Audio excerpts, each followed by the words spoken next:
প্রিয় ছাত্রছাত্রীরা, আজকে আমি তোমাদেরকে এই ভিডিওর মাধ্যমে ক্লাস 10-এর মাধ্যমিক পরীক্ষার জন্য 2025 সালের যে রায়মার্টিন প্রশ্নবিচিত্রা আছে সেই প্রশ্নবিচিত্রাতে প্রথম পর্যায়ক্রমে মূল্যায়ন অর্থাৎ ফার্স্ট সামেটিভের জন্য স্কুল নম্বর 9 পেজ নম্বর 171 সেখানে ভৌতবিজ্ঞানের যে প্রশ্ন দেওয়া হচ্ছে সেখানে এমসিকিউ এবং এসিকিউ টাইপসের প্রশ্ন অর্থাৎ প্রশ্ন 1-এর যে প্রশ্নগুলো আছে সেই সমস্ত প্রশ্ন উত্তর আমরা আজকে এই ভিডিওর মধ্যে আলোচনা করব এবং এর আগের যে স্কুলগুলো ছিল সেগুলোর প্রশ্ন উত্তর আমরা অলরেডি চ্যানেলে আপলোড করে দিয়েছি।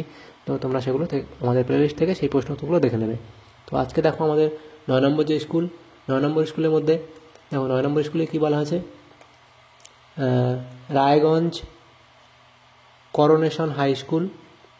এখানে গ্রুপ এর মধ্যে যে এমসিকিউ টাইপ প্রশ্ন আছে 7টা, সেই এমসিকিউ টাইপ প্রশ্ন এখানে আছে। তো দেখো এই এমসিকিউ টাইপ প্রশ্নগুলো উত্তর বইতে দেওয়া আছে, তবুও আমি এখানে একবার তোমাদেরকে দেখিয়ে দিচ্ছি শুধুমাত্র। দেখো বহু বিকল্পভিত্তিক প্রশ্ন, প্রতিটি প্রশ্ন 4টি করে বিকল্প উত্তর দেওয়া আছে, যেটি ঠিক সেটি লেখো। তো অনেকে বই হয়তো তোমরা কেনোনি, সেই কারণেই আমি এমসিকিউ টাইপ প্রশ্নগুলো এখানে এনেছি। দেখো একের দাগে একের প্রশ্ন, সেখানে কি বলা হয়েছে, বায়ুমণ্ডলের শীতলতম স্তর হলো, বায়ুমণ্ডলের শীতলতম স্তর হলো, এটা হলো মেসোস্ফিয়ার। বায়ুমণ্ডলের শীতলতম স্তর হলো মেসোস্ফিয়ার। আচ্ছা, নেক্সট প্রশ্ন কি বলা হয়েছে, গ্যাসের চাপ ও আয়তনের গুণফল, গ্যাসের চাপ ও আয়তনের গুণফল যে ভৌত রাশিকে সূচিত করে তা হলো কার্য, অপশান বি। নেক্সট প্রশ্ন, স্ট্রিট লাইটে প্রতিফলক রূপে কোন দর্পণ ব্যবহার করা হয়, এটা হলো উত্তল দর্পণ, অপশান এ। পরের প্রশ্ন বলা আছে গোলীয় দর্পণের মধ্যবিন্দুকে বলে, গোলীয় দর্পণের মধ্যবিন্দুকে বলে, তো এখানে তোমাদের সঠিক উত্তর হবে অপশান ডি অর্থাৎ মেরু। নেক্সট প্রশ্ন বলা আছে ত্রিভুজাকার প্রিজমে আয়তাকার ও ত্রিভুজাকার তলের সংখ্যা যথাক্রমে 3 ও 2, অর্থাৎ অপশান এ তোমাদের এখানে সঠিক উত্তর হবে।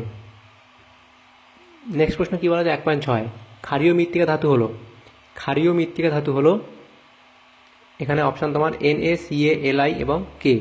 তো এখানে তোমাদের হবে অপশান বি অর্থাৎ Ca।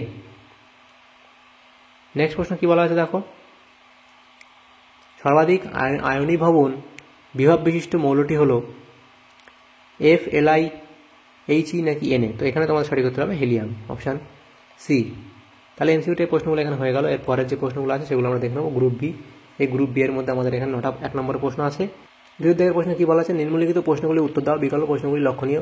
2.1 প্রশ্নে বায়োগ্যাসে জ্বালানি রূপে কোন গ্যাসটি সবচেয়ে বেশি পরিমাণে থাকে, বায়োগ্যাসে জ্বালানি রূপে কোন গ্যাসটি সবচেয়ে বেশি পরিমাণে থাকে, এটা হলো CH4 অর্থাৎ মিথেন গ্যাস সবথেকে বেশি পরিমাণে থাকে বায়োগ্যাসে জ্বালানি হিসাবে। নেক্সট প্রশ্ন বলা আছে মিথেন হাইড্রেটের সংকেত লেখো, মিথেন হাইড্রেটের সংকেত, মিথেন হাইড্রেটের এখানে হবে সংকেত 4CH4, তারপর হবে 4CH4 ডট 23 H2O, তাহলে মিথেন হাইড্রেটের সংকেত হবে এটা।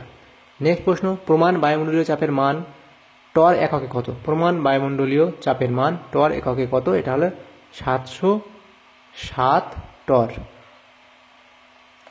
নেক্সট প্রশ্ন, কেলভিন স্কেলে নিম্ন স্থিরাঙ্কের মান কত, কেলভিন স্কেলে নিম্ন স্থিরাঙ্কের মান কত,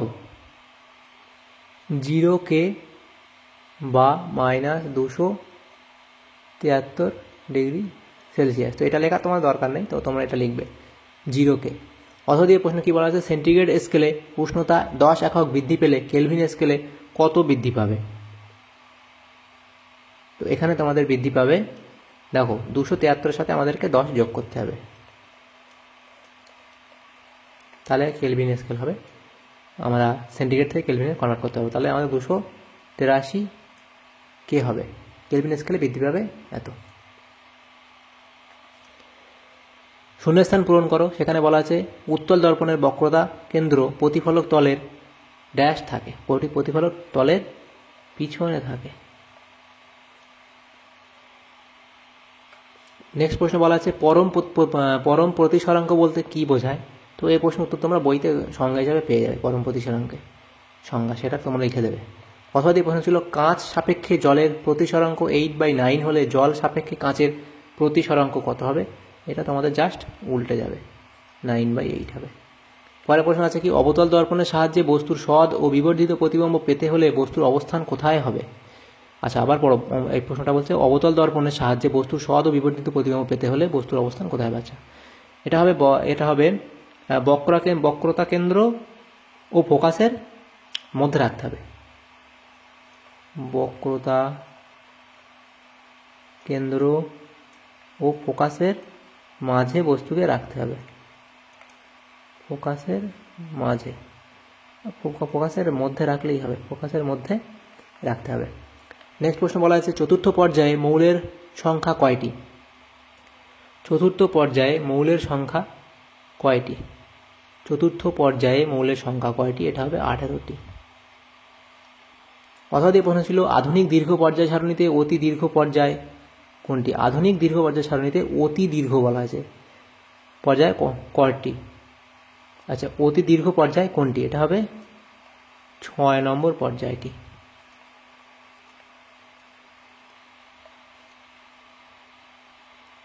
নেক্সট প্রশ্ন কি বলা আছে এমন একটি যৌগের উদাহরণ দাও যেখানে ক্যাটায়ন অষ্টক মান্য করে কিন্তু অ্যানায়ন মান্য করে না। এমন একটি যৌগের উদাহরণ দাও যেখানে ক্যাটায়ন অষ্টক মান্য করে কিন্তু অ্যানায়ন অষ্টক মান্য করে না। তো এই প্রশ্নের উত্তর আমাদের সঠিক জানা নেই। যদি তোমাদের কারো জানা থাকে অবশ্যই কমেন্ট বক্সে কমেন্ট করবে, আর আমরা যদি জেনে যাই তো আমরা এর উত্তর কমেন্ট বক্সে আমরা দিয়ে দেব। তো তাহলে আমাদের দেখো এই যে 9 নম্বর স্কুল ছিল, সেখানে যে প্রশ্নগুলো ছিল এমসিকিউ এসে উঠে আসে প্রশ্ন, আমরা সেই সমস্ত প্রশ্ন উত্তর আলোচনা করলাম। তো যদি ভিডিওটা তোমাদের সামান্যতম উপকার এসে থাকে অবশ্যই একটা লাইক করবে, আর বেশি বেশি করে বন্ধুদের সাথে শেয়ার করবে। Thank you, thanks for watching.